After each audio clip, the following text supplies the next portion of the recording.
প্রিয় নবীজি বলেন যে আমি ওই ব্যক্তিকে জান্নাতের আঙ্গিনায় একটা ঘরের সুসংবাদ দেই যে তর্ক করার সময় নিজের সঠিক, সে হকের উপর আছে এটা জেনেও সে তর্ক করে না।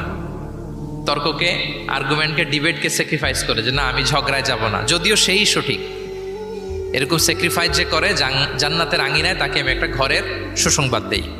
এরপর প্রিয় নবীজি বলছেন অবি বাইতিন ফি ওয়াসাতিল জান্নাতি লিমান তারাকাল কাযিবা ওয়া ইন কানা মাযিহান। আর আমি ওই ব্যক্তিকে জান্নাতের মাঝামাঝি স্তরে একটা ঘরের সুসংবাদ দিচ্ছি যে ব্যক্তি কৌতুক করেও মিথ্যা বলে না। He was kidding, he was joking, but he never tells a lie. মজা করতেছে, জোক করতেছে, কিন্তু জোকের মধ্যেও সে কি করে না, মিথ্যা বলে না। তাকে জান্নাতের মাঝামাঝি স্তরে আমি একটা ঘরের গ্যারান্টি দিচ্ছি। এরপর আল্লাহ রাসূল সাল্লাল্লাহু আলাইহি ওয়াসাল্লাম বলতেছেন অবি বাইতিন ফি আ'লাল জান্নাতি লিমান হাসান